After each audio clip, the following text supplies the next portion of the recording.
ಕನ್ನಡ ನಾಡಿನ ಜೀವನದಿ ದಕ್ಷಿಣದ ಗಂಗೆ ಅಂತಾನೆ ಕರೆಸ್ಕೊಳ್ಳೋ ಕೊಡಗಿನ ಕುಲದೇವತೆ ತಾಯಿ ಕಾವೇರಿ ತೀರ್ಥೋದ್ಭವಕ್ಕೆ ಕ್ಷಣಗಣನೆ ಆರಂಭವಾಗಿದೆ.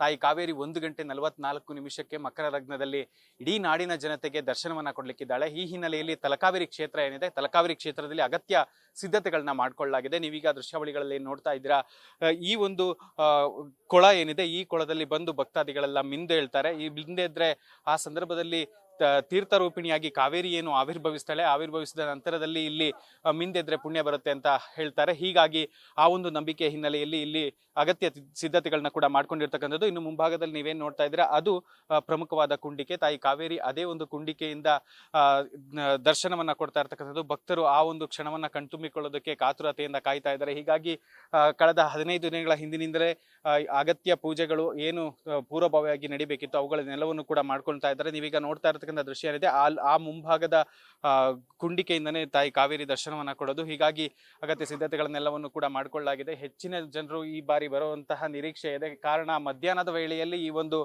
ತೀರ್ಥ ರೂಪಿಣಿಯಾಗಿ ತಾಯಿ ಕಾವೇರಿ ದರ್ಶನ ಕೊಡ್ತಿರುವ ಹಿನ್ನೆಲೆಯಲ್ಲಿ ರಾಜ್ಯ ಹಾಗೂ ನೆರೆಯ ರಾಜ್ಯದ ಹಲವಾರು ಭಕ್ತರು ಕೂಡ ಇಲ್ಲಿಗೆ ಆಗಮಿಸ್ತಾರೆ. ಜೊತೆಗೆ ಕೊಡಗಿನ ಮೂಲೆ ಮೂಲೆಗಳಿಂದನೂ ಕೂಡ ಕಾವೇರಿ ತಾಯಿಯ ಭಕ್ತರು ಈ ಒಂದು ಸ್ಥಳಕ್ಕೆ ಆಗಮಿಸ್ತಾರೆ. ಹೀಗಾಗಿ ಕೊಡಗು ಜಿಲ್ಲಾಡಳಿತ ಹಾಗೂ ದೇವಸ್ಥಾನ ಮಂಡಳಿಯಿಂದ ಅಗತ್ಯ ಸಿದ್ಧತೆಗಳನ್ನ ಕೂಡ ಇದೀಗ ಮಾಡ್ಕೊಂಡಿರ್ತಕ್ಕಂಥದ್ದು. ನೀವೀಗ ದೃಶ್ಯಾವಳಿಗಳಲ್ಲಿ ಏನ್ ನೋಡ್ತಾ ಇದ್ದೀರಾ, ಬ್ಯಾರಿಗೇಡ್ಗಳನ್ನ ಹಾಕಿ ಸಂಪೂರ್ಣವಾಗಿ ಅಗತ್ಯ ಸಿದ್ಧತೆಗಳನ್ನ ಮಾಡ್ಕೊಂಡಿದ್ದಾರೆ. ಹೆಚ್ಚಿನ ಜನ ಬಂದಲ್ಲಿ ನೂಕುನುಗ್ಲು ಉಂಟಾಗಬಾರ್ದು ಹಾಗೂ ಯಾವುದೇ ರೀತಿ ಭಕ್ತರಿಗೆ ತೊಂದರೆ ಆಗಬಾರ್ದು ಅನ್ನೋ ಒಂದು ಕಾರಣಕ್ಕಾಗಿ ಇಲ್ಲಿ ಅಗತ್ಯ ಸಿದ್ಧತೆಗಳನ್ನ ಮಾಡ್ಕೊಂಡಿರ್ತಕ್ಕಂಥದ್ದು. ಮಧ್ಯಾಹ್ನದ ವೇಳೆ ಆಗಿರೋದ್ರಿಂದ ಹೆಚ್ಚಿನ ಸಂಖ್ಯೆಯಲ್ಲಿ ಭಕ್ತರು ಬರ್ತಾರೆ. ಹೀಗಾಗಿ ಯಾವುದೇ ರೀತಿ ಸಮಸ್ಯೆ ಆಗದಂತೆ ಕೊಡಗು ಜಿಲ್ಲಾಡಳಿತ ಹಾಗೂ ದೇವಸ್ಥಾನ ಮಂಡಳಿ ಏನೊಂದು ಸಿದ್ಧತೆಗಳನ್ನ ಮಾಡ್ಕೊಳ್ಳಲಾಗಿದೆ. ಈಗಾಗಲೇ ಹಲವಾರು ಭಕ್ತರು ಕೂಡ ತಾಯಿ ಕಾವೇರಿಯ ಈ ಒಂದು ಕ್ಷೇತ್ರದತ್ತ ಬರ್ತಾ ಇದ್ದಾರೆ.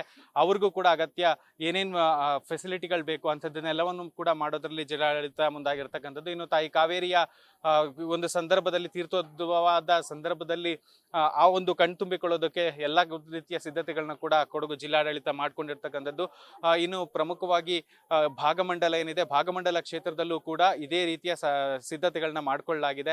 ಭಾಗಮಂಡಲದಲ್ಲಿ ಏನೊಂದು ಬಂದು ಅಲ್ಲಿಂದ ಸಂಗಮ ಏನಿದೆ, ಸಂಗಮಕ್ಕೆ ಬಂದು ನಂತರದಲ್ಲಿ ಕಾವೇರಿ ತಾಯಿಯ ದರ್ಶನಕ್ಕೆ ಭಕ್ತರು ಬರ್ತಾರೆ. ಹೀಗಾಗಿ ಎಲ್ಲ ಸಿದ್ಧತೆಗಳನ್ನು ಕೂಡ ಮಾಡ್ಕೊಂಡಿರ್ತಕ್ಕಂಥದ್ದು. ಕ್ಯಾಮರಾ ಪರ್ಸನ್ ಹರ್ಷಿ ಜೊತೆ Prajwal, news first Kodagu. News first ನಿರ್ಭೀತಿಯಿಂದ ನಿಮ್ಮ ಪರವಾಗಿ.